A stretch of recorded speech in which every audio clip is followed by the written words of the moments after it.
नमस्ते मित्रों, पिछले वीडियो में हमने मौलिक अधिकार के कुछ प्रारंभिक हिस्सों को देखा था और आज हम लोग मौलिक अधिकार में जो स्वतंत्रता का अधिकार है उसको पढ़ेंगे, जो अनुच्छेद 19 से 22 तक है। आप लोग स्वतंत्रता का अधिकार पढ़े भी होंगे, ऐसा नहीं कि नहीं पढ़े होंगे, लेकिन फिर देखते हैं कि कुछ और भी चीजें उसमें हैं जो हम लोग पढ़ सकते हैं। आइए शुरू करते हैं। मौलिक अधिकार अनुच्छेद 12 से 35 तक है, सभी लोगों को पता है। स्वतंत्रता के अधिकार में अनुच्छेद 19 से 22 तक जो अनुच्छेदों की संख्या है वह 4 है। बिल्कुल सबको पता है, 19 से 22 जो अनुच्छेदों की संख्या है वह 4 है। अनुच्छेद 19 जो है वो कई भागों में बटा हुआ है। 19(1) क, 19(1) ख, 19(1) ग और बहुत सारे यहाँ पे हमें स्वतंत्रताएं मिली हुई हैं। तो हम पहले देखते हैं कि कितनी है। 1, 2, 3, 4, 5, 6 और 7, यानी क से लेकर के 6 तक कुल 7 तरह की स्वतंत्रताएं दी गई हैं। यहाँ से प्रश्न बहुत पूछे जाते हैं और आप पढ़े हैं तो आपको वो याद भी होगा। देखते हैं पहला अनुच्छेद 19(1) क, वाक एवं अभिव्यक्ति की स्वतंत्रता। पहला है वाक एवं अभिव्यक्ति की स्वतंत्रता का मतलब है कि हमें बोलने की आजादी है, हमें भाषण देने की आजादी है और हमारे मन में जो विचार उत्पन्न हो रहे हैं उसे व्यक्त करने की आजादी है। और किन्हीं माध्यमों से, यानी कि जिस जिस माध्यम से हम विचार को व्यक्त कर सकते हैं उन सभी विधियों से हम विचार को व्यक्त करेंगे। अनुच्छेद 19(1) ख में देखते हैं कि शांतिपूर्ण एवं निरायुध सम्मेलन की स्वतंत्रता है, यानी कि हम शांतिपूर्वक कोई भी सम्मेलन आयोजित कर सकते हैं। 19(1) ग है संगठन या संघ बनाने की स्वतंत्रता। हम कोई संगठन, संगम या पार्टी की स्थापना कर सकते हैं। 19(1) घ है भारत के राज्य क्षेत्र में अबाध संचरण की स्वतंत्रता, यानी कि भारत के किसी भी राज्य क्षेत्र में बिना बाधा के हम वहां पे घूम सकते हैं। इसके बाद है 19(1) अंग निवास करने एवं बस जाने की स्वतंत्रता। हम भारत की किसी राज्य क्षेत्र में निवास कर सकते हैं, वहां अपना वास स्थान बना सकते हैं। पहले यहाँ पे था कि जम्मू कश्मीर को छोड़कर, लेकिन अब ऐसा नहीं है क्योंकि अब हम जम्मू कश्मीर में भी निवास कर सकते हैं। 19(1) च जो है यह समाप्त हो गया है। 44वें संविधान संशोधन 1978 के द्वारा इसे समाप्त कर दिया गया। 19(1) च संपत्ति का अधिकार अब वर्तमान में नहीं है। 19(1) छ है कोई वृत्ति और जीविका, व्यापार या कारोबार करने की स्वतंत्रता। हम किसी भी तरह का अपना जीवन यापन करने के लिए रोजगार कर सकते हैं। देखते हैं कि इतनी स्वतंत्रताएं हैं, क में है, ख में है, ग में है, लेकिन यह याद नहीं रहता है कि किसमें कौन सी स्वतंत्रताएं दी गई हैं। शुरू करते हैं ऐसे बिल्कुल आसानी से कि 19(1) क में है बोलने की स्वतंत्रता, अभिव्यक्ति व्यक्त करने की स्वतंत्रता। सीधी सी बात है कि हम जब बोलेंगे तो कुछ लोगों के सामने बोलेंगे, ऐसे तो आपस में बड़बड़ाएंगे नहीं, तो कुछ लोगों के सामने अपनी अभिव्यक्ति को व्यक्त करेंगे तो एक सम्मेलन होगा। सम्मेलन कैसा? निरायुध, बिना हथियार के सम्मेलन होगा, शांतिपूर्वक सम्मेलन होगा। जब सम्मेलन हम करेंगे तो फिर आगे क्या होगा? एक पार्टी स्थापित करेंगे, एक संघ बनाएंगे, एक संगठन का निर्माण करेंगे और जब हम एक संगठन का निर्माण कर लेंगे तो उस संगठन के प्रचार प्रसार के लिए, उस पार्टी के प्रचार प्रसार के लिए हम भारत के विभिन्न राज्य क्षेत्रों में लेकर के उस पार्टी को जाएंगे और जब उस जगह पे जाएंगे तो फिर हमें आवश्यकता पड़ेगी वहां पे रहने की, तो फिर हम वहां पे बसेंगे, निवास स्थान बनाएंगे। बसने के बाद हमें जो आवश्यकता पड़ेगी वह पड़ेगी एक जीविका की। पहले तो पड़ेगी संपत्ति की और संपत्ति के बाद जो पड़ेगी वह पड़ेगी किसकी? वह पड़ेगी किसी न किसी रोजगार की, जिससे हमें धन अर्जित हो। तो इस तरह से अगर हम क्रम से याद करें तो पूरा 19(1) क, ख, ग सब में हम देखते हैं कि बात बोलेंगे, सम्मेलन करेंगे, संगठन बनाएंगे, राज्य क्षेत्र में संचरण करेंगे, निवास करेंगे। 19(1) च को हम अगर ध्यान से देखें तो 19(1) च से चला गया, क्या चला गया? संपत्ति चला गया। 19(1) च से संपत्ति को संपत्ति के अधिकार को समाप्त कर दिया गया। ये आपको पता होगा 44वें संविधान संशोधन 1978 के द्वारा। कोई वृत्ति, आजीविका, व्यापार या कारोबार करने की यहाँ पर आपको स्वतंत्रता दी गई है। फिर हम देखते हैं अनुच्छेद 19 को एक बार और। अनुच्छेद 19 में वाक्य एवं अभिव्यक्ति की स्वतंत्रता के तहत प्रेस की स्वतंत्रता, भाषण देने की स्वतंत्रता, विज्ञापन यानी कि जो पेपर में, न्यूज में, टेलीविजन पे जो विज्ञापन आते हैं, प्रचार आते हैं, एडवर्टाइजमेंट, विज्ञापन की स्वतंत्रता, ध्वजा लहराने की स्वतंत्रता, जिसे हम तिरंगा झंडा कह सकते हैं, ध्वजा लहराने की स्वतंत्रता भी शामिल है। सूचना का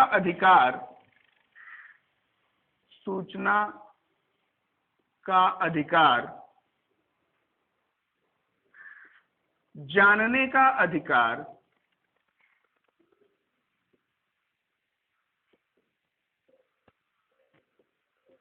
आंखों देखी घटना को वर्णन करने का अधिकार, जो कि न्यूज के माध्यम से लोग करते हैं, ये सारे अधिकार आपके अनुच्छेद 19(1) क में शामिल है।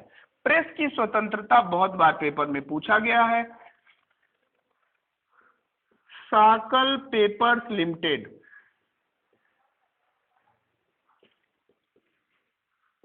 के मामले में प्रेस की स्वतंत्रता का व्याख्या किया गया। यह क्वेश्चन भी कई बार पूछा गया। साकल पेपर्स लिमिटेड, प्रेस की स्वतंत्रता अनुच्छेद 19(1) क के तहत किस मामले में दिया गया? साकल पेपर्स लिमिटेड। इसी तरह से ध्वजा लहराने का जो सिस्टम है, ये आपको पता होगा कि भारत का जो तिरंगा है वो पहले सभी लोग नहीं लहरा सकते थे, लेकिन बाद में जिंदल बनाम भारत संघ के मामले में यह फैसला आया 2004 में कि अब भारत का तिरंगा झंडा कोई भी लहरा सकता है। इसके पहले भारतीयों को भारतीय तिरंगा झंडा लहराने का अधिकार नहीं था। इसी तरह हम यहाँ पे देखते हैं कि अनुच्छेद 19(1) क में जैसे बोलने की स्वतंत्रता और भाषण देने की स्वतंत्रता है, इसी तरह से चुप रहने की भी स्वतंत्रता है।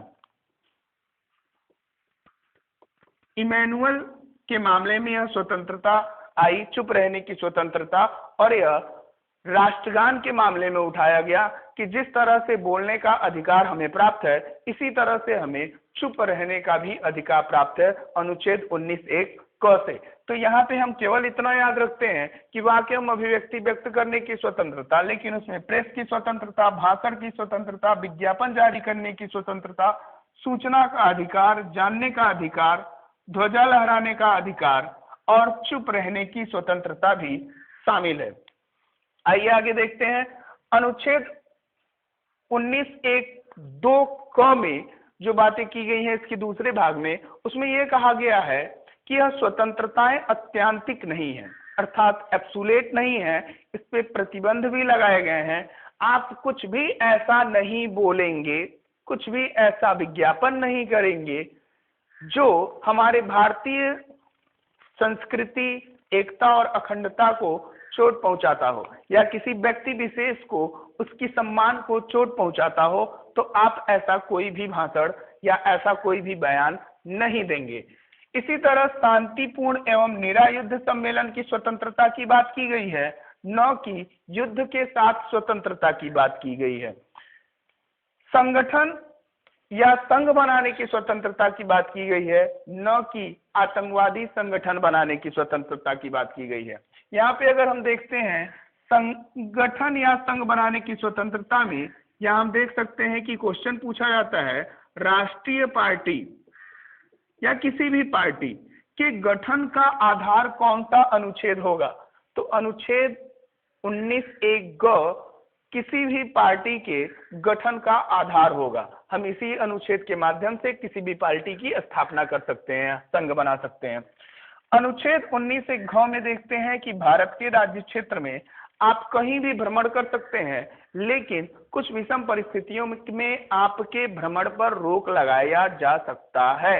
इसी तरह से निवास करने या बस जाने की स्वतंत्रता में भी अगर सरकार को समझ में आता है या वहां के स्थानीय लोग इसका विरोध करते हैं तो आपको वहां बसने नहीं दिया जाएगा।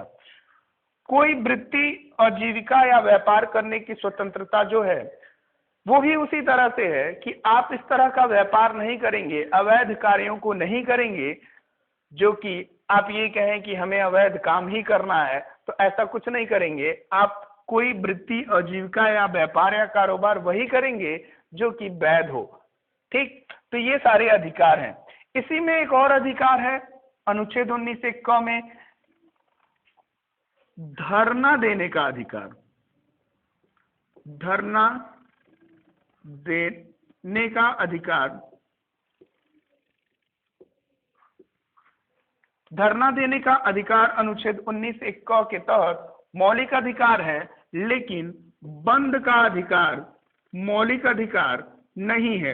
कई बार आप सुने होंगे कि किसी पार्टी के द्वारा भारत बंद या किसी राज्य में बंद का आह्वान किया जाता है, वो मौलिक अधिकार का उल्लंघन करता है, लेकिन आप धरना दे सकते हैं शांतिपूर्वक। ठीक, तो धरना देने का अधिकार आपका मौलिक अधिकार है अनुच्छेद 19 एक क के तहत, लेकिन बंद का अधिकार आपका मौलिक अधिकार नहीं है।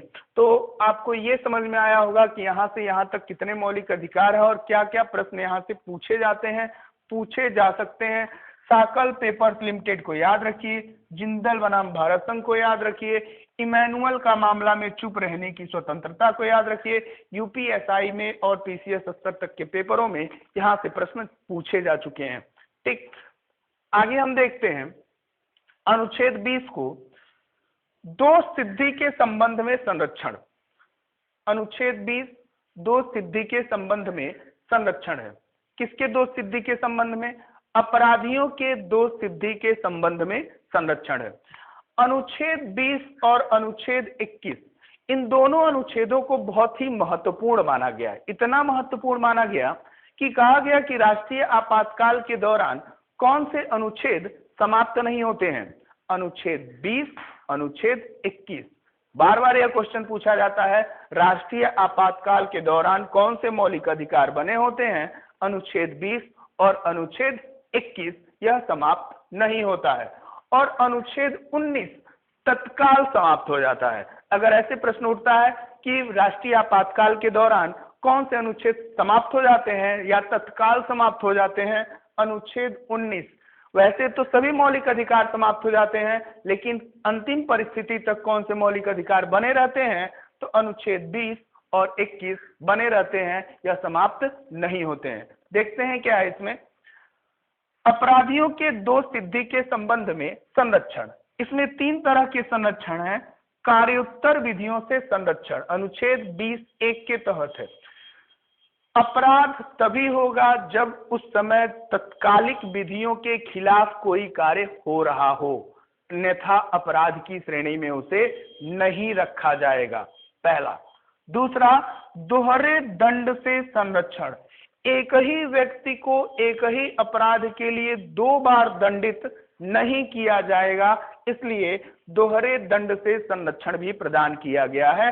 और यह मामला बहुत गंभीर है, देखने में बहुत छोटा दिखाई देता है, लेकिन कई बार ऐसे मामले होते हैं जिसमें अपराधी को फांसी की सजा मिली होती है, लेकिन बाद में इसी अनुच्छेद के माध्यम से उनकी फांसी उम्र कैद में तब्दील कर दी जाती है। एक उदाहरण के लिए, कोई घटना सन 2000 में घटी, केस चला, फांसी की सजा हो गई और 2016 तक अभी उसे फांसी नहीं दी गई है। 2016 की घटना हुई, केस चला, कुछ समय बीता, 2004 में निर्णय आ गया कि अब इसे फांसी दे दी जाएगी, लेकिन 2004 तक 16 तक उसे फांसी नहीं दी गई। तो 2004 से 16 के बीच का जो समय है, इतना समय वह एक जेल में बिताया, यानी कि एक तरह का दंड ही भोगा है। तो यहाँ पे दोहरा दंड उत्पन्न हो जाता है, इसलिए ऐसे मामलों में लोगों की फांसी कैंसिल करके उम्र कैद में बदल दी जाती है। ठीक, तो आपको समझ में आया होगा। आत्म अभिशंसन से संरक्षण। आत्म अभिशंसन से संरक्षण का मतलब है कि हम स्वयं अपने खिलाफ, अपराधी स्वयं अपने खिलाफ सबूत नहीं जुटाएगा, अपराधी स्वयं अपने खिलाफ अपने अपराध को सिद्ध नहीं करेगा।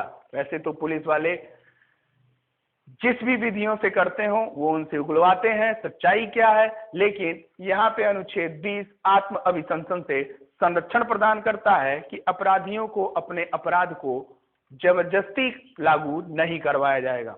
इसी के तहत नार्कोटिक्स जो आप सुने होंगे, पोलोग्राफी, ब्रेन मैपिंग पे रोक लगा हुआ है, ये सारे कार्य नहीं किए जाएंगे। यानी कि जो मशीनें हैं पोलोग्राफी, ब्रेन मैपिंग,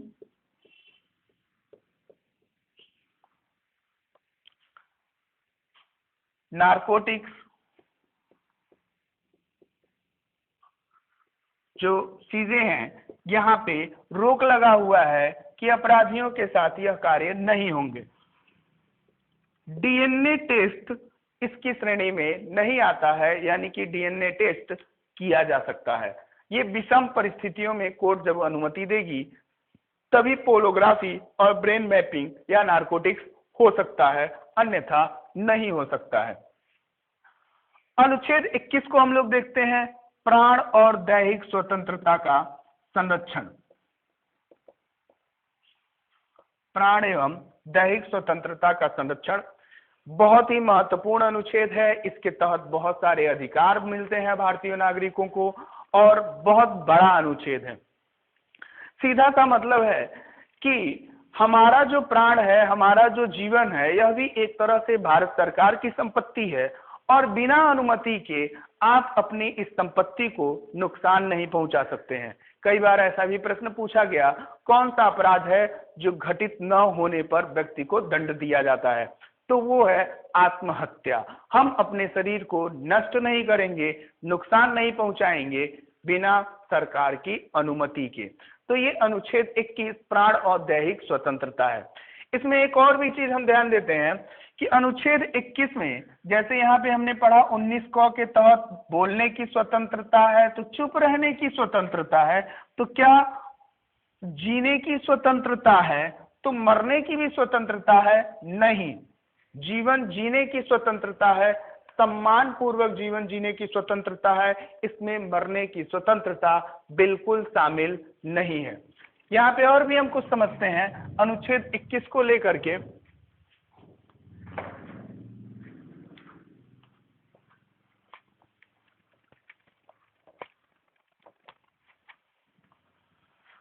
अनुच्छेद 21 वर्तमान समय में बहुत कुछ नई चीजों को शामिल किया है, जिसमें एक शब्द आता है जिसको हम कहते हैं यूथेनेसिया। यूथेनेसिया हिंदी होता है इच्छा मृत्यु। इच्छा मृत्यु, यूथेनेसिया एक शब्द बहुत फेमस हुआ, बहुत तेजी से यह प्रसारित हुआ और बुकों में आने लगा कि यह क्या है। तो इच्छा मृत्यु की यह जो व्यवस्था लाई गई पूरे विश्व में, यह दो तरह की व्यवस्था लाई गई। एक है पैसिव यूथेनेसिया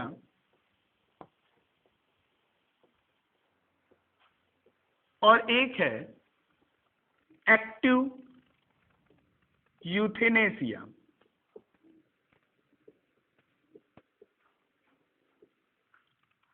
इसमें क्या शामिल है, बिल्कुल आप समझ सकते हैं कि पैसिव यूथेनेसिया भारत में लागू है और एक्टिव यूथेनेसिया स्विट्जरलैंड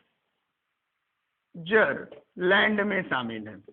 ठीक, यहाँ पे क्या होता है कि भारत सरकार ने कहा कि जो मृत्यु प्राय है, जो मरने के मरणासन है, यानी अब मरने ही वाला है, विभिन्न चिकित्सीय उपकरणों से वह किसी तरह से जीवित है, अगर उसके चिकित्सीय उपकरणों को हटा दिया जाए तो उसकी मृत्यु हो जाएगी। यह यूथेनेसिया पैसिव यूथेनेसिया कहा जाता है। और यह भारत में लागू हो चुका है। आप कमेंट करके बता सकते हैं कि यह किस मामले में भारत में लागू किया गया है। आप कमेंट कीजिए कि पैसिव यूथेनेसिया भारत में लागू है। कौन से विवाद के बाद भारत में पैसिव यूथेनेसिया लागू किया गया? एक्टिव यूथेनेसिया में यह है कि कोई व्यक्ति मरना चाहता है और उसे मार दिया जाए। ठीक, तो इसको कहते हैं एक्टिव यूथेनेसिया। स्विट्जरलैंड का ज्यूरिख जो है बहुत फेमस है इसके लिए, ज्यूरिख बहुत फेमस है इसके लिए। तो यह दो तरह की यूथेनेसिया, इच्छा मृत्यु जिसे हम कहते हैं, तो भारत में बचाने के लिए कुछ नहीं किया जाएगा, उसे पैसिव यूथेनेसिया कहते हैं। स्विट्जरलैंड में मारने के लिए कुछ किया जाएगा, उसे एक्टिव यूथेनेसिया कहते हैं। यह दो यूथेनेसिया है जो कि अनुच्छेद 21 के तहत ही है।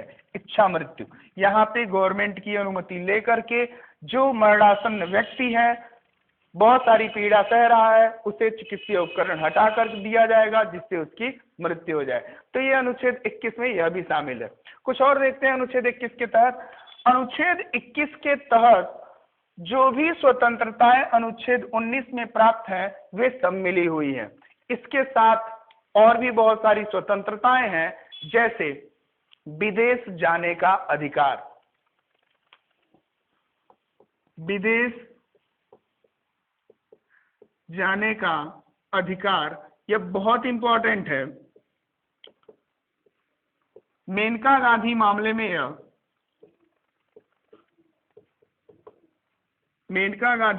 में यह अधिकार दिया गया। इसके अतिरिक्त स्वच्छ पेयजल, स्वच्छ वातावरण, पैरों में बेड़ी न डाले जाने की स्वतंत्रता, नींद लेने की, पर्याप्त नींद लेने की स्वतंत्रता, एकांतवास की स्वतंत्रता, फोन टेप न किए जाने की स्वतंत्रता, भोजन की स्वतंत्रता, बहुत सारी स्वतंत्रताएं इसमें शामिल हैं। मैंने आपसे कहा कि एक वीडियो मैं इस तरह का बना दूंगा जिसमें केवल वह विवाद होंगे जिनसे वह स्वतंत्रताएं दी गई हैं। ठीक है, तो यहाँ पे आप जानते रहिए किस तरह की स्वतंत्रताएं अनुच्छेद 21 के तहत दी जाती हैं। यहाँ एक और बात कही गई है, ससम्मान जीवन जीने का हमें अधिकार है। ठीक, अनुच्छेद 21 को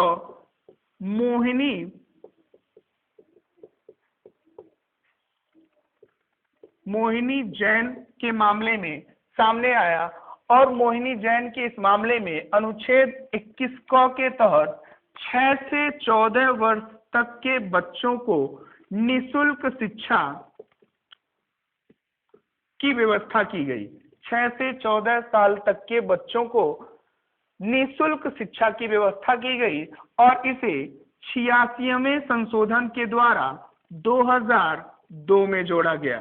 तो ये आप बिल्कुल याद रखिए, 86वें संविधान संशोधन के द्वारा सन 2002 में मोहिनी जैन के विवाद में 6 से 14 वर्ष तक के बच्चों को निःशुल्क शिक्षा की व्यवस्था की गई, यानी कि शिक्षा का मौलिक अधिकार है।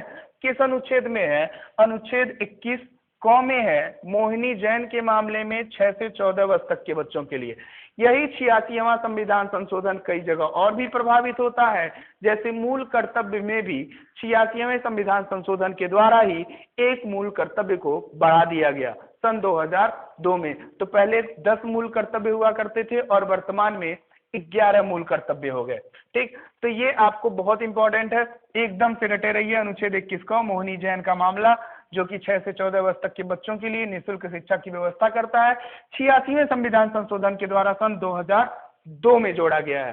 ठीक, तो इतना ध्यान रखिए। फिर हम आगे देखते हैं।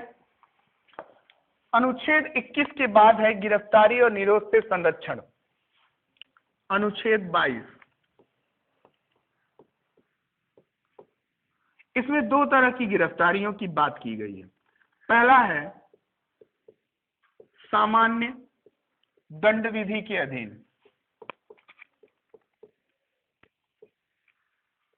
सामान्य दंड विधि के अधीन, और दूसरा है निवारक निरोध विधि के अधीन। सामान्य दंड विधि के अधीन, निवारक निरोध विधि के अधीन, दोनों को हम बहुत समझ लेते हैं। जो भी सामान्यतः गिरफ्तारियां होती हैं वो सामान्य दंड विधि के अधीन होती हैं। इन गिरफ्तारियों में गिरफ्तार होने वाले व्यक्ति को यह अधिकार है कि वह गिरफ्तारी का कारण जान सके। दूसरा अधिकार है कि वह अपने पसंद का एक वकील रख सके। और तीसरा अधिकार है कि 24 घंटे के अंदर उसे मजिस्ट्रेट के सामने उपस्थित होने का भी अधिकार रखता है। इसी तरह से दूसरा जो है निवारक निरोध विधि के अधीन, यह जो कानून है यह निषेधात्मक कानून है। अपराध होने से पहले ही अपराध को रोकने का एक कानून है निवारक निरोध विधि के अधीन। इसमें जो गिरफ्तारी होगी उसमें व्यक्ति को 3 माह तक के लिए कारावास में रखा जा सकता है। तो पहले सामान्यतः यह जानिए कि सामान्य दंड विधि के अधीन 24 घंटे के अंदर मजिस्ट्रेट के सामने प्रस्तुत होना है, लेकिन निवारक निरोध विधि के अधीन यदि गिरफ्तारियां हो जाएंगी तो 3 माह तक उसे जेल में रखा जा सकता है। और यह निषेधात्मक है, अर्थात यह अपराध होने से पहले ही अपराध को रोकने का कानून है। तो ये अनुच्छेद 19 से 22 तक मौलिक अधिकार के तहत जो स्वतंत्रताएं हैं, शायद आपको समझ में आ रहा होगा। नहीं समझ में आ रहा है तो एक बार वीडियो और देखिए। जो समस्याएं हैं कमेंट करके आप हमसे पूछ सकते हैं। धन्यवाद।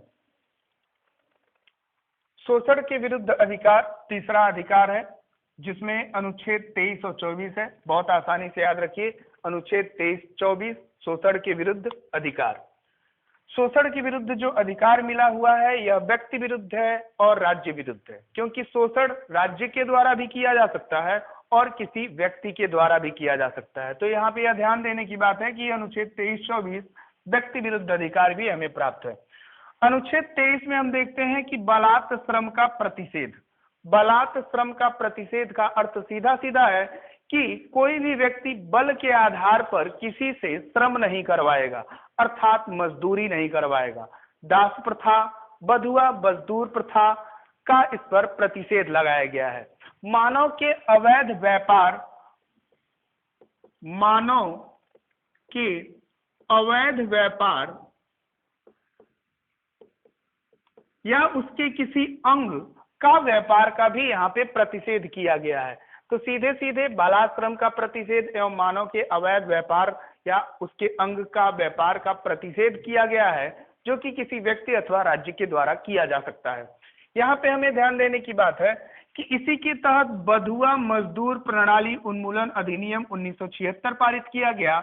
यह पेपरों में बहुत बार पूछा गया है कि बधुआ मजदूर प्रणाली उन्मूलन अधिनियम कब पारित किया गया था, तो 1976 में पारित किया गया था। इसी के तहत महिला एवं बाल अनैतिक व्यापार निवारण अधिनियम 1986 पारित किया गया कि कोई भी वर्ग किसी भी व्यक्ति को बल के आधार पर कोई काम नहीं करवाएगा। और अनुच्छेद 35 के तहत संसद इसके खिलाफ कानून बनाएगी और यह दंडनीय अपराध होगा। तो यहाँ पे यह बिल्कुल क्लियर है कि बलात्श्रम का प्रतिषेध, मानव के अवैध व्यापार का प्रतिषेध, उसकी किसी अंग का व्यापार नहीं होगा, उसके पूरे शरीर का व्यापार नहीं किया जाएगा या बल के आधार पर उससे आप कार्य नहीं करवाएंगे, जिसमें बधुआ मजदूर प्रणाली अधिनियम शामिल है और दास प्रथा है। इसके अतिरिक्त चौथा है बालकों को संकटपूर्ण नियोजन में लगाए जाने का प्रतिषेध। अनुच्छेद 24 कहता है कि बालकों को संकटपूर्ण नियोजन में नहीं लगाया जाएगा। संकटपूर्ण नियोजन यानी कि 14 वर्ष तक के बालकों को 14 वर्ष तक के बालकों को किसी भी ऐसे कार्य में शामिल नहीं किया जाएगा जो संकट भरा हो। बाद में बाल श्रम प्रतिषेध एवं विनिमय अधिनियम 1986 पारित किया गया, जिसमें यह कह दिया गया कि घर में, दुकानों पर और होटलों में भी बालकों से मजदूरी नहीं कराई जाएगी। तो यहाँ पे ध्यान देने वाली बात यहाँ पे है, बाल श्रम प्रतिषेध विनिमय अधिनियम कब पारित हुआ? 1986 में। देखो यहाँ पे ये सारी चीजें परीक्षाओं में पूछी जाती हैं जो कि पॉलिटी से ही संबंधित है कि बधुआ मजदूर प्रणाली उन्मूलन अधिनियम कब पारित हुआ? 1986 में। महिला एवं बाल अनैतिक व्यापार निवारण अधिनियम कब पारित हुआ? 1986 में। बाल श्रम प्रतिषेध एवं विनिमय अधिनियम कब पारित हुआ? 1986 में। जो इस बार का पीसीएस हुआ है उसका अगर आप पेपर उठा के देखेंगे तो इस तरह के बहुत सारे क्वेश्चन आपको दिखेंगे, जिसमें एक तरफ इस अधिनियमों को दिया गया और दूसरी तरफ उनके सन को दिया गया, दोनों को मैच कराना था। तो यहाँ से यह प्रश्न बहुत पूछे जाते हैं जो कि आपके एक एक प्रश्न परीक्षा के लिए महत्वपूर्ण होते हैं। शोषण के विरुद्ध अधिकार 23-24, बालाश्रम का प्रतिषेध एवं मानव के अवैध व्यापार का प्रतिषेध, बालकों को संकटपूर्ण नियोजन में लगाए जाने का प्रतिषेध 14 वर्ष तक के। अगला हम देखते हैं जो कि चौथा मौलिक अधिकार है, धर्म की स्वतंत्रता का अधिकार, अनुच्छेद 25 से लेकर के 28 तक है। धर्म की स्वतंत्रता का अधिकार का जो अनुच्छेद है, इसमें हम लोग शुरू में ही देखते हैं भारत की संविधान की प्रस्तावना में कुछ बातें कही गई हैं, जैसे कि उपासना, विश्वास, विचार, अभिव्यक्ति व्यक्त करने की स्वतंत्रता है। तो इसी तरह से बाद में आप देखेंगे कि एक पंथ निरपेक्ष शब्द जोड़ा गया, पंथ निरपेक्ष शब्द जोड़ा गया 42वें संविधान संशोधन के द्वारा 1976 में। पंथ निरपेक्ष का मतलब है कि भारत में जो भी इस तरह के संप्रदाय हैं उसके प्रति भारत पूरी तरह से तटस्थ है, यानी कि भारत का अपना कोई राष्ट्रीय धर्म नहीं है। यहाँ पे मौलिक अधिकार में जो धर्म शब्द का प्रयोग किया गया है यह कुछ अल्पमती धार्मिक व्यक्तियों के लिए किया गया, क्योंकि धर्म शब्द बहुत व्यापक होता है, बहुत बड़ा होता है। जो बाकी हैं, हिंदू हैं, मुस्लिम हैं, जैन हैं, सिख हैं, यह एक तरह का समुदाय है, एक तरह का पंथ है। ठीक, धर्म की स्वतंत्रता का अधिकार में जो पहला अनुच्छेद है 25, व्यक्ति के अंतःकरण और धार्मिक क्रियाकलाप की स्वतंत्रता। धर्म के अंतःकरण और धार्मिक क्रियाकलाप की स्वतंत्रता, धर्म को अबाध रूप से मानने की स्वतंत्रता, प्रचार करने की स्वतंत्रता, अंतःकरण में धारण करने की स्वतंत्रता जो है वो अनुच्छेद 25 के तहत दी गई है। इसी अनुच्छेद 25 के तहत यह भी कहा गया है कि सिख लोग जो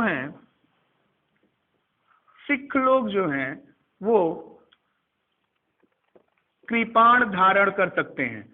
कृपाण एक तरह का हथियार होता है, तो सिख लोग कृपाण धारण कर सकते हैं, ये उनका धार्मिक अंग होगा और उन्हें धारण करने से कोई नहीं रोकेगा। इसलिए सिख लोग कृपाण धारण करके किसी भी स्थान पर जा सकते हैं। बैंक में अगर आप गए होंगे तो लिखा रहता है कि किसी भी हथियार को बैंक परिसर में लाना प्रतिषेध है, लेकिन सिख कृपाण धारण कर सकते हैं।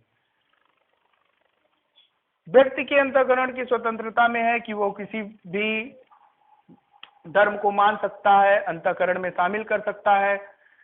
धर्म परिवर्तन में नहीं है कि आप किसी का जबरन धर्म परिवर्तन करें, ये स्वतंत्रता शामिल नहीं है, लेकिन आपको प्रचार करने की स्वतंत्रता दी गई है।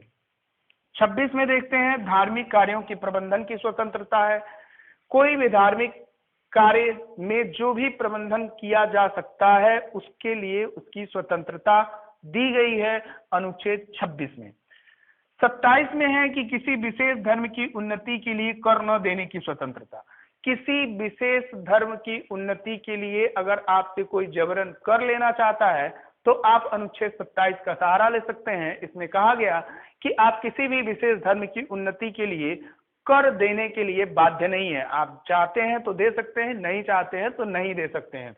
और अनुच्छेद 28 में यह कहा गया कि पूर्णतः राज्य वित्त पोषित शिक्षण संस्थाओं में धार्मिक शिक्षा देने का प्रतिषेध अथवा निषेध किया गया है कि जो पूर्णतः राज्य वित्त पोषित शिक्षण संस्थाएं हैं, एक तरह से हम कह सकते हैं सरकारी संस्थाएं हैं, उसमें किसी भी धर्म की शिक्षा नहीं दी जाएगी। ये है आपका अनुच्छेद 28।